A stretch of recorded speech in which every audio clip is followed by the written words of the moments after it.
Welcome, everybody, to another episode of the Gold Silver Bitcoin Show, brought to you by the GoldSilverBitcoin.com store. We are more than honored to be sitting down today with Doug Ramshaw. He's the president of Minera Alamos Incorporated. Thank you so much, Doug, for joining us today. Good to be back with you, Justin. Great. Pleasure's all mine. Thank you. So I want to dig into how you became interested in mining. Oh, I mean, it goes back a long way, as the lack of hair on my head would show, but a lot of walking holidays when I was young, picking up pieces of rock. You tend to pick the small, the shiny ones up. And in many ways, that's what all the mining companies are out there doing. It's, metals of value tend to be a little shinier than your typical granite countertop. So long held passion for it. Studied 7 years of academic geology and mining geology, and but I also balanced it with another interest I had, which was the capital markets. I started investing when I was 15 years old, and so my passion for being a capitalist and an investor, coupled with the resource sector, that took me to the path I have now, which is, running a company, but raising money when it's needed, and investing in other resource stocks as well along the way. What's something you learned while studying geology about our planet?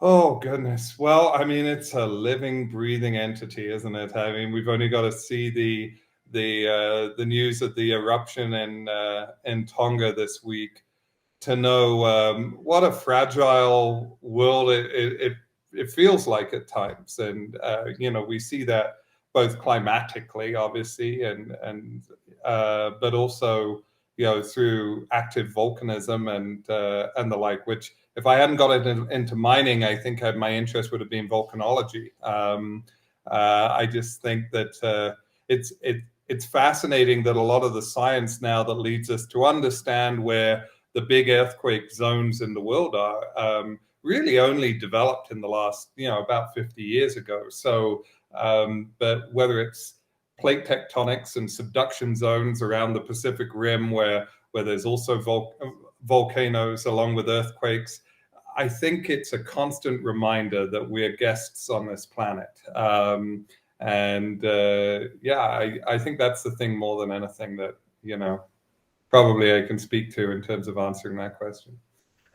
What are some misconceptions people have about geology or the geology of planet Earth? Oh, that mining is a horrible thing. I mean, really, the reality is that, there have been bad mining accidents. And as an industry, we should be doing everything and try to do everything in our power to avoid those.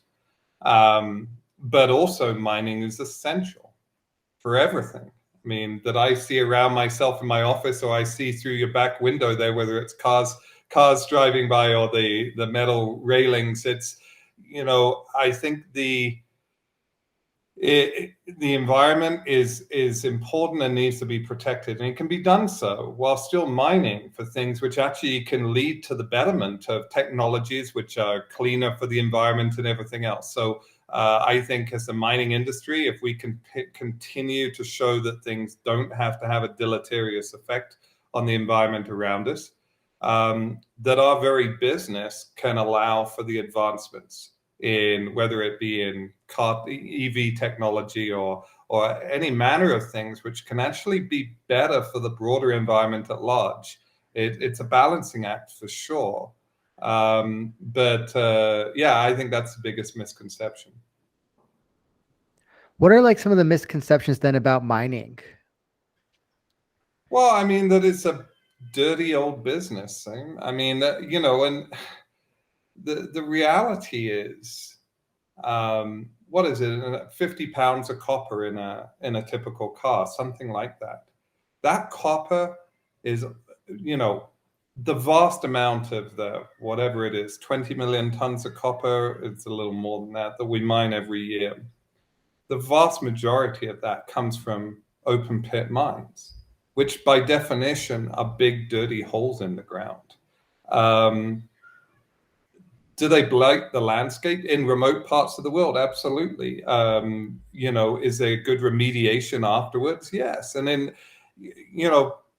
but the reality is, for all our technological advancements as a human race, which are really, quite amazing when you think about what we're doing with sending rovers to Mars now, and have been doing that for quite some time, we still rely on 19th century mining techniques like trucks and shovels. And, the trucks are getting bigger, the shovels are getting more efficient. There's semi-autonomous vehicles now doing, but it's basically 19th and early 20th century technology or techniques, I should say, that are extracting the raw materials we use in our day-to-day life. And there are moves to improve what we can do, but the reality is a lot of the metals that we produce require open pit mining.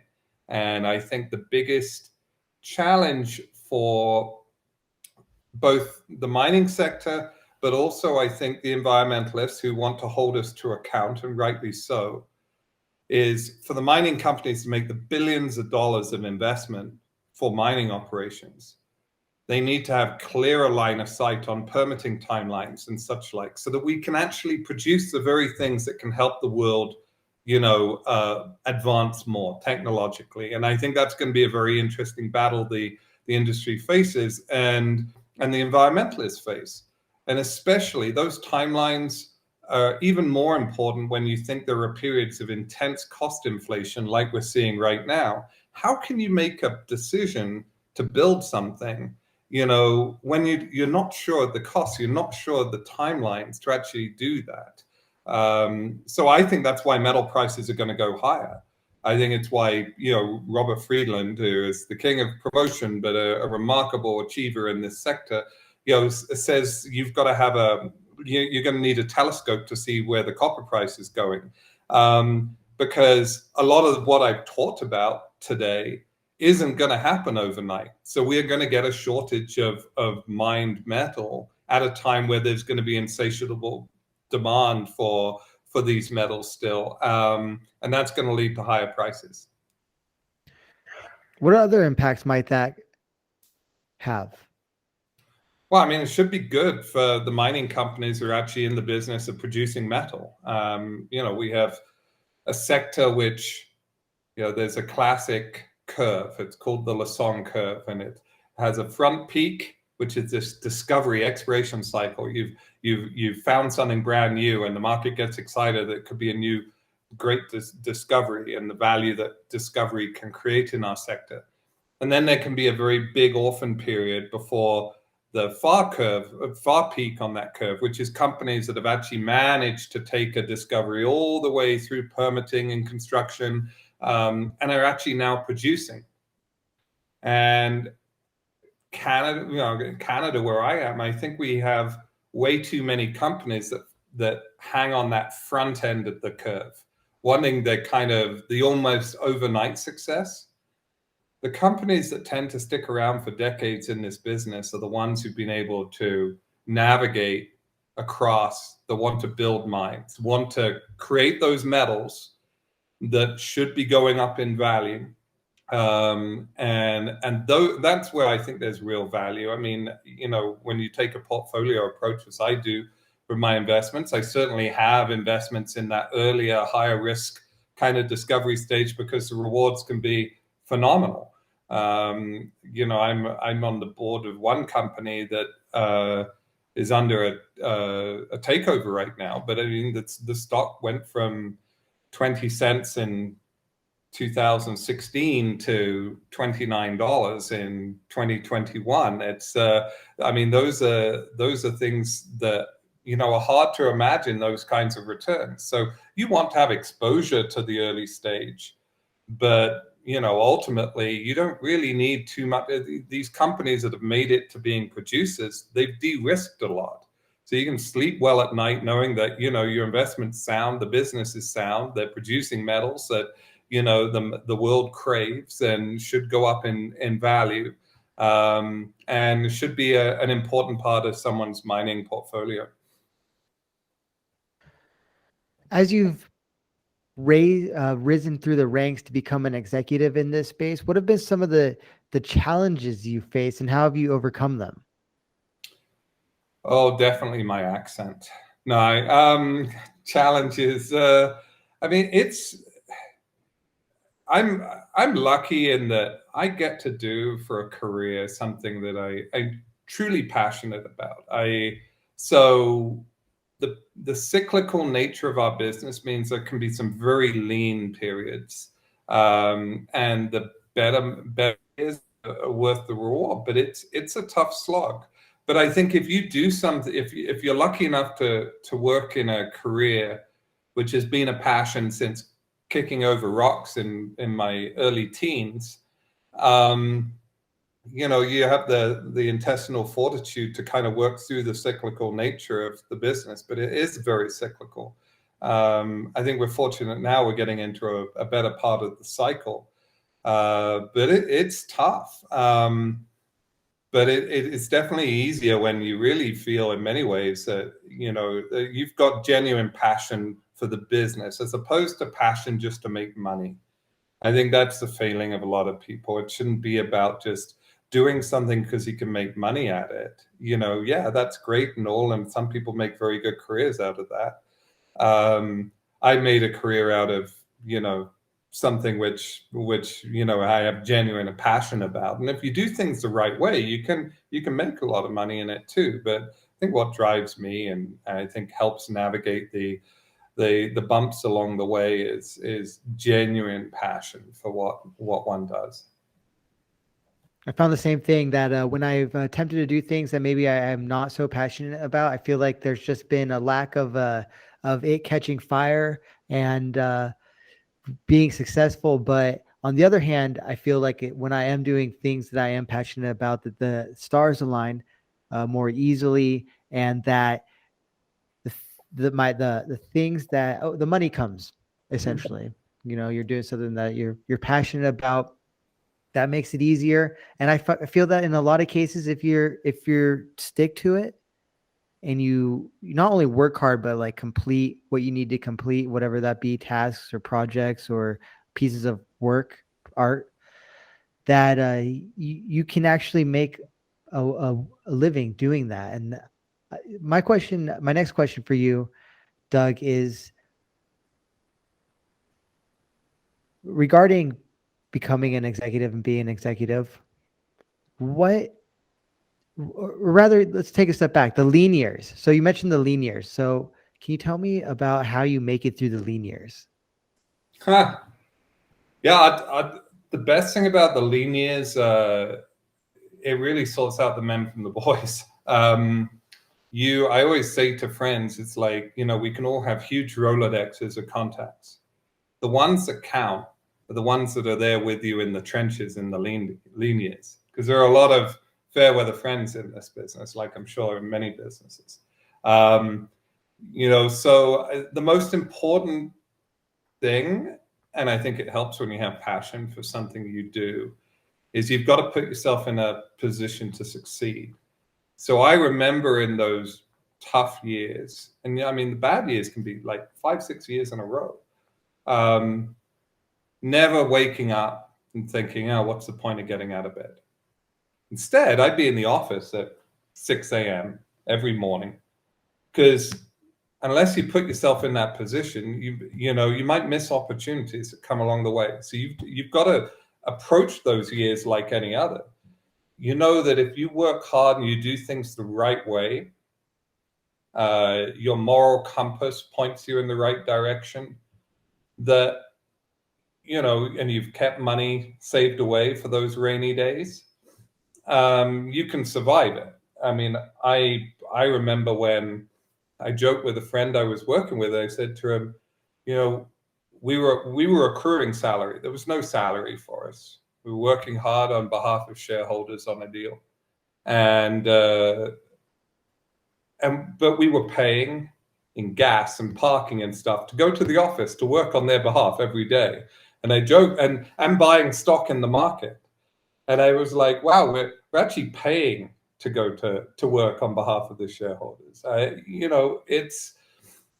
But we never stopped doing it because we believed in what we were doing and we felt like we were doing things the right way. And I think if you do that, in time, karma will reward you. I mean, it took me a long time, just turned 50 at the end of last year. And I could have probably made a lot more money earlier in my career doing things the wrong way and cutting corners and scamming people to benefit my own bank account. But instead, I'm in a business where you can make all that money. You don't have to cut corners. You have to be patient. You need a fair modicum of luck. But I think luck comes from preparation and hard work as well. So, I've been fortunate because now I think a lot of that has come full circle and I've had a very good few years. But I never ever thought about changing who I was, when things were tough, you just double down on hard work.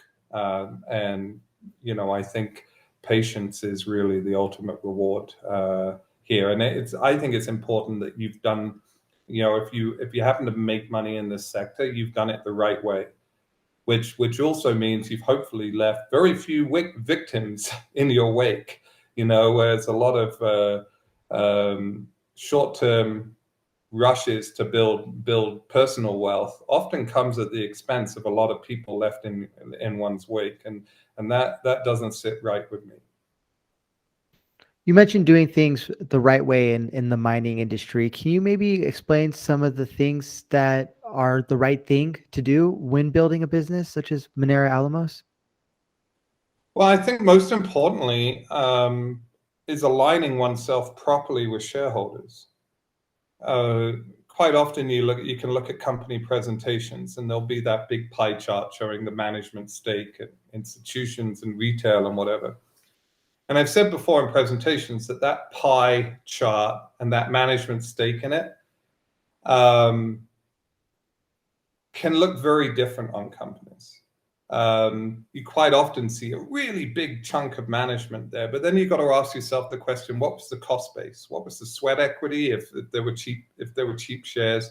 But what was the cost base? What did management do to earn that stake in the company? And so for me, it's always been important. In Minera, I bought every single share of mine in the market alongside other shareholders, because I think genuine risk capital is when I'm putting after-tax dollars into my market, just like I'm hoping shareholders that want to invest in my stock are doing the exact same thing. I think aligning oneself with shareholders the correct way is really important. So I put in, I don't pay, we don't pay big exorbitant salaries in Minera. All in the public record, my base salary is 120 grand a year. And I think I probably put in to the market 4 or 5 times that just in the last 13 months. At least that, in fact, at least 5 times my salary in there. To me, that's proper alignment. I think my shareholders, I think Minera is going to be a great success. If it wasn't, I think my shareholders would look and go, well, he's risked more than we did even. Now my job is to make sure that they make a lot of money. And then by extension, selfishly, I've made myself a lot of money as well, aligning myself with them. But I think it's really important to align oneself the right way. Another thing we did at Minera, I often see companies set the maximum number of options they can, which often 10% of the issued flow to the company. And quite often it feels like they're set at the lowest possible price as well. I mean, Minera maybe has 6% of its issued and outstanding options set. We often go a year and a half without setting any options. The last time we set options, we set them at a 15% premium to market, and we tied the very vesting of those options to meaningful gold production profile. So unless we're successful with the gold mines we've built, our stock options aren't going to be worth anything because they won't vest. And again, I think it's really important to align even incentive option grants to performance. And in this case, performance of our gold mines, which then reflects on all of us. So a lot of what we do in Minera, and those are 2 examples, but a lot of what we do has been shaped by me looking at our sector over the last 25 years, seeing a lot of good and also seeing a lot of bad. And it's the bad stuff that used to get me on a soapbox, talking about the stuff that enraged me about our sector.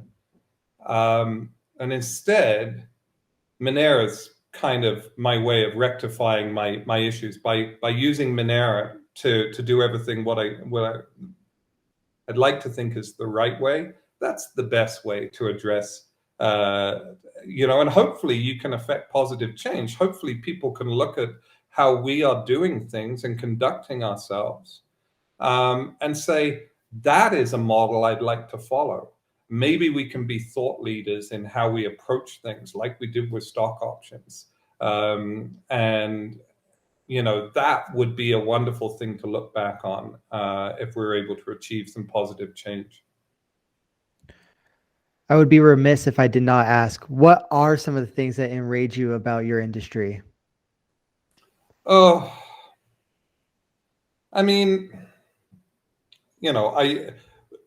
some of this falls on investors as well. I'm not going to, we have too many companies and we spread too little capital around too many companies. And then we ask ourselves,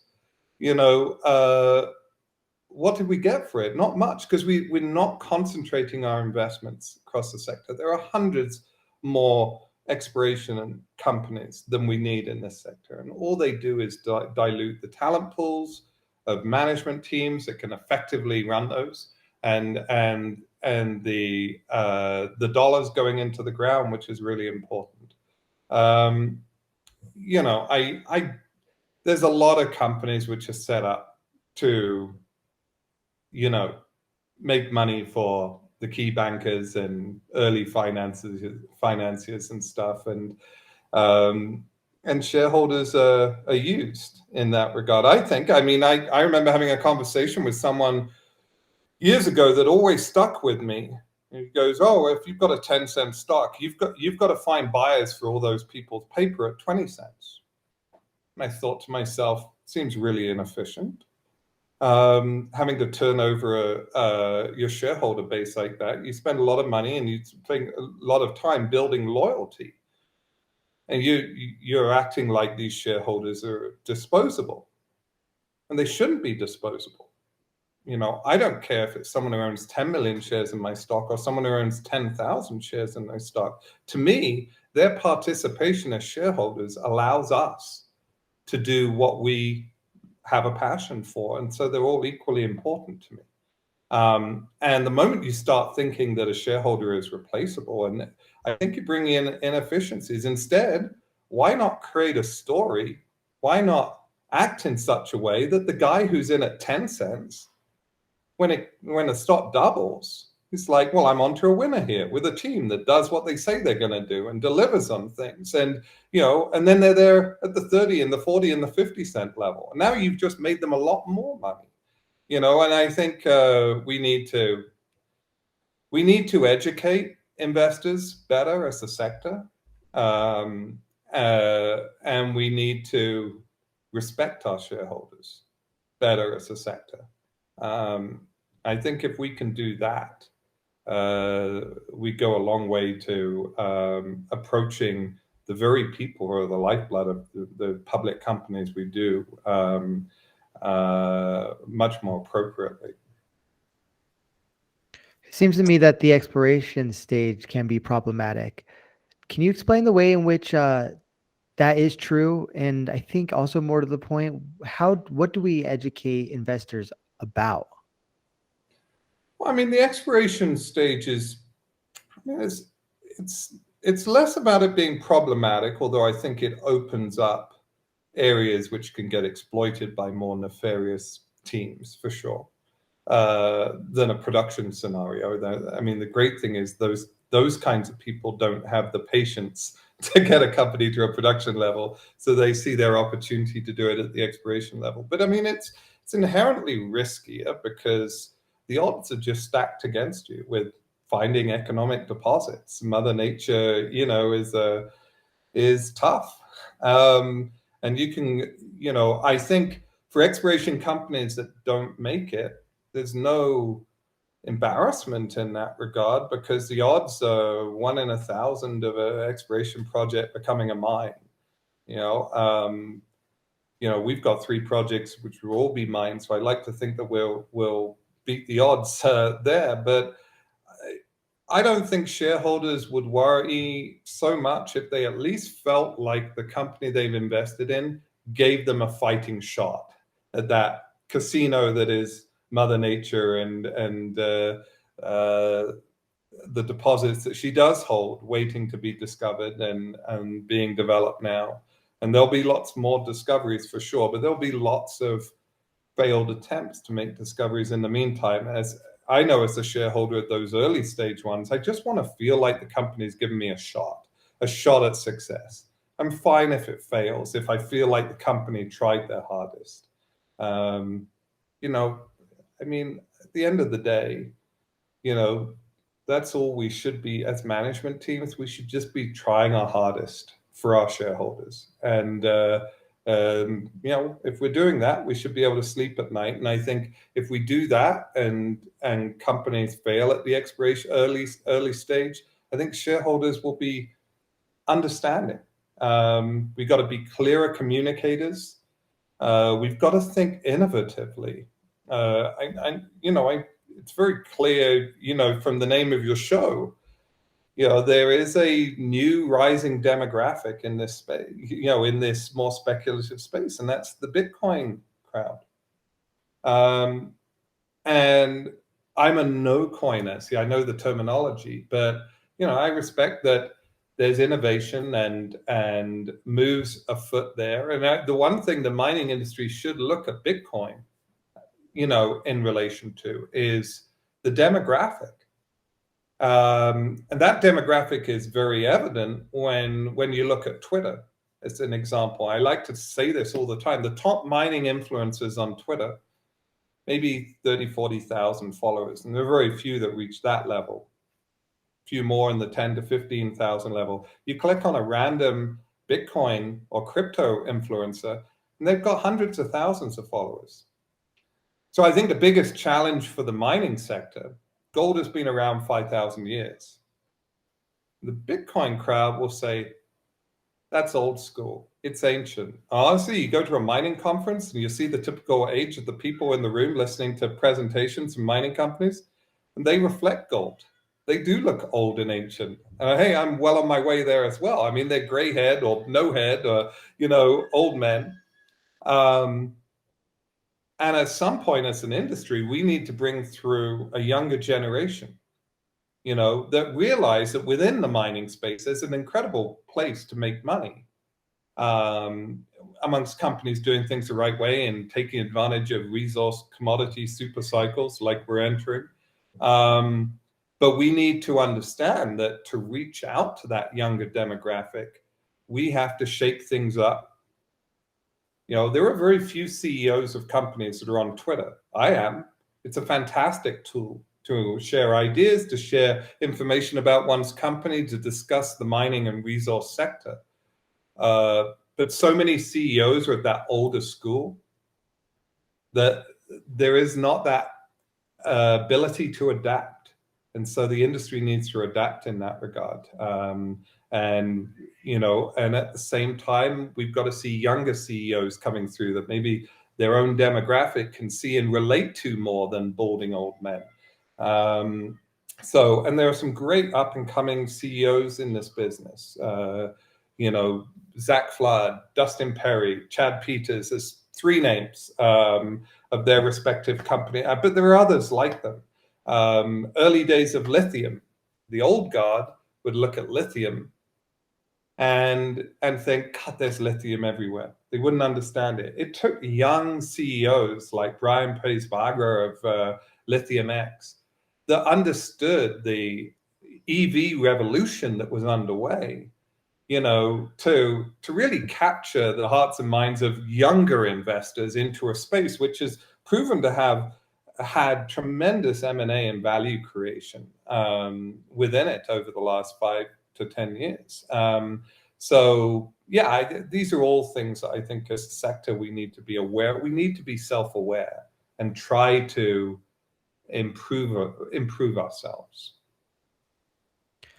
So I came into the gold space right after college during the global financial crisis. And right after college, pretty much one of my first financial economic interests after having studied history was gold and silver. And I was in this space full time pretty much for about 3 years, never in the mining space, always at like the gold retail bullion level with some work on the wholesale side. And then in 2012, I was told by a fellow gold bug or former gold bug about Bitcoin, and I began looking into it. And then from about that point, midway through 2012, at Freedom Fest, I had finally in Las Vegas made the decision that I would be more active in the Bitcoin quote community. And from that point on until basically today, I've pretty much only been in the particularly Bitcoin space with some wandering down crypto lane here and there. But now what I think is like fascinating here is that for one, I certainly do believe that Bitcoin has sapped some demand from gold and silver and potentially from the miners as well, particularly from silver. And one thing Bitcoin did as a quote community was flood the internet with information about Bitcoin. And I'm not to say that the technological innovation isn't important and fundamental, a fundamental story in the history of money, but the way in which that community was able to propagate the ideas, explain the technology on the internet at scale is, I think, a large reason it has had so much success. And part of it might have just been sheer volume of content that was disseminated. So I'm curious, Bitcoin, what are your thoughts on Bitcoin as a mining executive? I absolutely agree that Bitcoin has sucked speculative dollars out of certainly resource equities and likely gold and silver. Because every ingredient was there for gold to not drop from its highs of 2020 as it did throughout last year. Don't get me wrong, gold's a very healthy price level right now. A company producing gold should make very good money at these levels. But if crypto wasn't around, if Bitcoin wasn't around, I think gold would have flourished further in these last couple of years than it has. Don't get me wrong, I don't want to live in a world of $3,000 gold. Just like, honestly, I don't want to live in a world of $1 million Bitcoin. Maybe both are coming. But what's that going to say about the world that we're living in? So careful what you wish for. It's very easy to see these battles between Bitcoin and gold. And I don't personally like seeing it because I think they're unnecessary. I don't weigh in on them, and I'm not going to weigh in on it today. Suffice to say that I think that there's probably room in anyone's portfolio for both. And it shouldn't be about gold miners looking down their nose of derision at Bitcoin, and it shouldn't be about Bitcoin guys launching drop gold campaigns. I think that there's space for both. It's innovative, and it's early days, and that can often lead to incredible appeal to jump on board. Gold's been around 5,000 years. It'll be around for another 5,000 years. There's not the same urgency to necessarily to grab your winning ticket to get on board. So, I think that a model portfolio should probably consider it isn't one or the other. Maybe you lean one way or the other, as I do, just again because of my history and my passion, and more importantly because I'm never going to invest in something unless I really, as far as I'm concerned, understand it 110%. And that's my personal choice. But I just don't like seeing the battles. I think they're unnecessary. Really, I mean, both should be battling about the benefits of their respective sides against fiat and against monetary debasement. It shouldn't be a battle between two that can both serve to support a position against that. But it just feels like there's a pugilistic kind of battle going on between the two sides. And I don't think the mining side actually engages as much as the Bitcoin. Like if I'm going to take a step back and look at the respective Twitter feeds out there, I see a lot of mining people, big mining investors, gold fund managers that are big Bitcoiners as well, and talk very positively about it. But their fund is largely resource stuff. But on the Bitcoin side, I tend to see it's like we're the enemy, launch drop gold hashtags and everything else.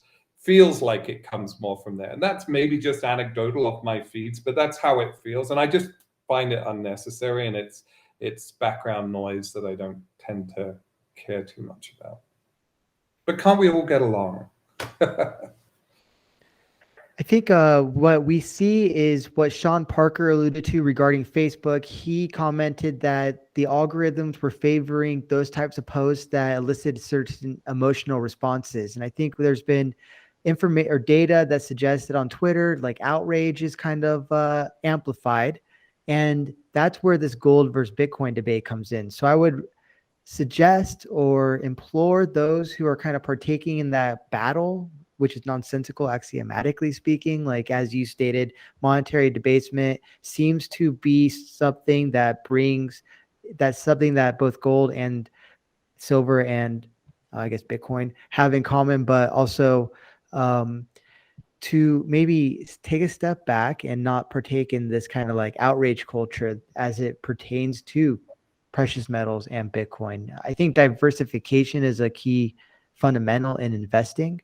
And certainly the gold versus Bitcoin debate, positing them as against one another, undermines one's diversity in their portfolio. So I want to talk, we've got a few more topics I want to touch, including mining in Mexico and what you're working on as well at Minera Alamos. But first, I wanted to maybe take a step back and talk a little bit more about business briefly.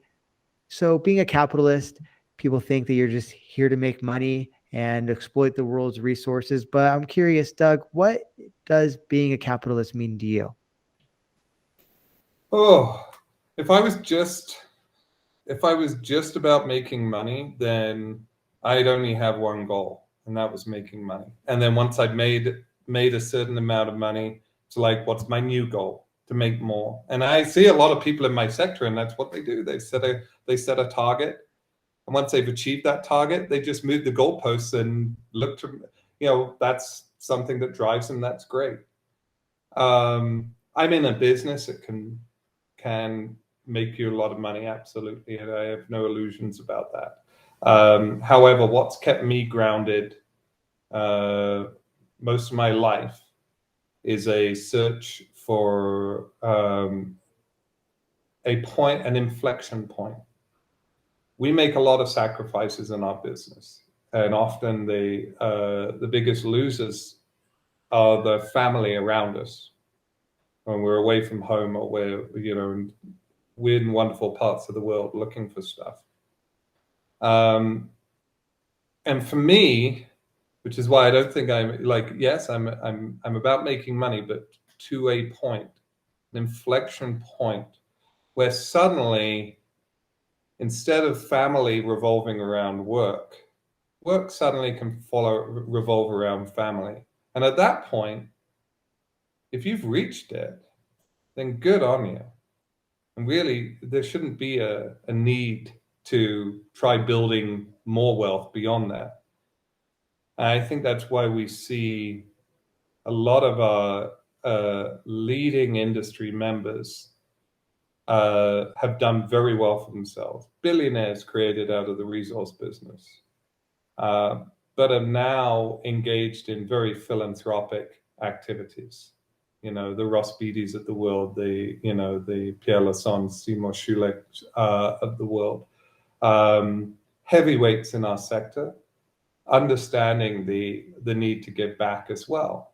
Because what's the point of just making more money on top of that? Like, really, what legacy are you leaving? And what memories are you having? What are you giving up? I want to have time with my family. So, trust me, I have a job to do over the next 3-4 years to grow Minera into a company which I'm going to be incredibly proud of. Not just because of the value it can get to, but because we did it the right way. But if I'm true to myself at that point, I could carry on, make more money on Minera, earn a salary and everything else. But if I've reached that inflection point, it's way more important for me to spend time with my family. And that's absolutely what I intend to do, but not before the job's done. Never quit on a mission. But so, yeah, I mean, that's what drives me personally, is trying to do things the right way, and ultimately having a plan that absolutely transcends the money that can be made in this sector. Mexico is a country that I love. I grew up in San Diego, and there's a intimate connection between these two cities. And I didn't know about this connection so much until I was much older. I'd gone away to college and come back and lived there for several years until in my mid to late 20s. All of a sudden, I awoke to this side of San Diego that was basically Tijuana, Baja California, Mexico. And I began going down there a lot more, learning about the people. I really haven't traveled at all outside of Baja California, but nonetheless, Mexico is a country that I've grown to love. So can you tell us about Mexico and operating in Mexico as a mining company? Yeah, Mexico's got a very storied history of metals production. It's biggest silver producer in the world, and history of silver mining that goes back, hundreds and hundreds of years. But also a very significant producer of lead and zinc and copper and gold. Our team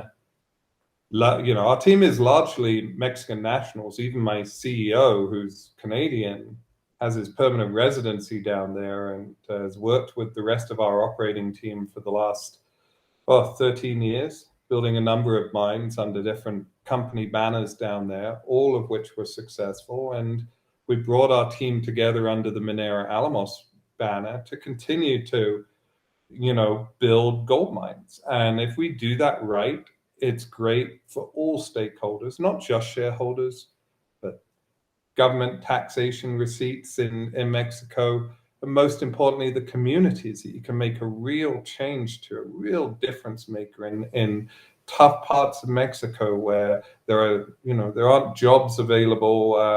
They're living off the land, and you can really make a huge difference at that community level there. And Mexico actually, when it comes to mining and building gold mines, one of the toughest challenges is permitting and long permitting timelines. We said earlier on in the show, Mexico does permitting very well.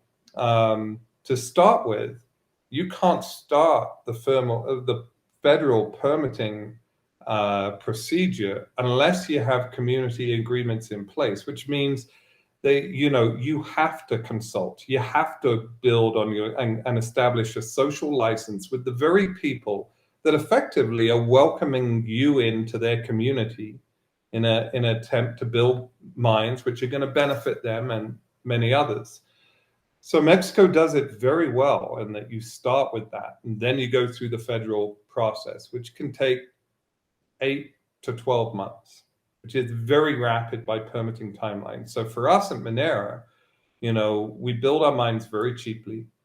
Our first gold mine that's going through the ramp up to commercial production right now, and started production in October and November of last year. November, we announced the first gold. We built that for $10 million US in the middle of a pandemic. remarkably low capital cost.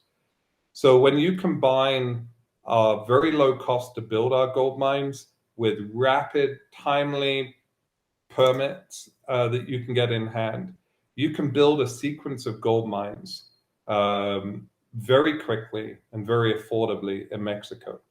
And that, I think, is the secret to Minera and why we've caught the attention of the market, caught the attention of the analyst community, caught the attention of institutions. More institutions will follow as they get comfortable that the first mine's up and running well. And, oh, look, they've got a second mine that can start next year. But I think we're doing things the right way, most importantly. And you know, this is not meant to be a company that jumps 50% in, you know, a week or a month, or like half these stocks, it seems, on the you know, on trading on Robinhood. You know, I'm a big believer that slow and steady wins the race. This is about building a company that was a $50 million company 3.5 years ago when we did a merger, you know, to a 250 million market cap company today, to hopefully $1 billion company a few years from now, as we grow out our production base. That's my goal, you know, and it will be up to us in our execution to achieve that. But when I look at it, you know, in a world where we've got virtually no interest rates on our savings at our bank and everything else, that compounded growth from 2018 to 2024 is phenomenal. For, you know, and everything I do is to try to ensure that our shareholders know that they're not disposable, because I want them along for that ride.